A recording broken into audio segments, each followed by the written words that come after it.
ওম শান্তি। আজ আমরা ২৪ তারিখে প্রাতঃমূল্যের সার শুনব। জ্ঞানে বাবার রূপ কি? না, একজন মানুষের মনের উচ্চ অবস্থা, যে অবস্থায় বুঝতে পারলে পরমাত্মা কি জানা যায়, তার রূপকে বোঝা যায় এবং সেখানে সাক্ষী ভাব আসে। কর্ম ইন্দ্রিয়কে কন্ট্রোল করা, ক্রোধ থেকে নিজেকে মুক্ত করা, লোভ থেকে মুক্ত করা, ভয় থেকে মুক্ত করা, এরকম নয়। কন্ট্রোল শুধুই সাক্ষী হিসেবে দেখা, অর্থাৎ জোর জবরদস্তি নয়। এবং এটাই আমি, এই সুন্দর অবস্থা। মৃত্যুর পরের অবস্থা কেমন হয়? বেঁচে থেকে দেখার অভ্যাসে জাগৃতি আসে। এই জাগৃতিতেই কল্যাণী অবস্থা, মহিমান্বিত অবস্থা তৈরি হয়।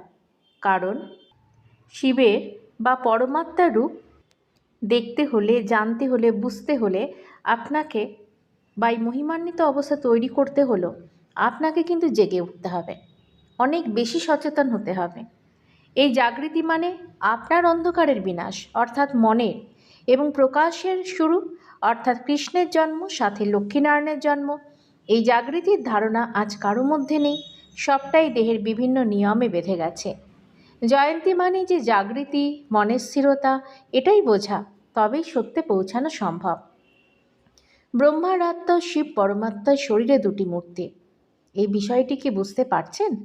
এখানে শরীর কিন্তু নয়, পুরোপুরি আপনার কতটা চৈতন্য এসেছে, অর্থাৎ আপনি কি চরিত্র থেকে সরেছেন, বুঝতে কি পারছেন, সেই অর্থেই কিন্তু এই লাইনটি।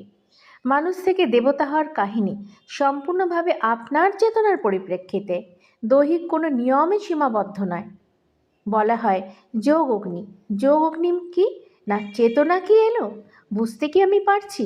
দৈহিক নিয়মে চলা মানে মায়ার মূর্খতা।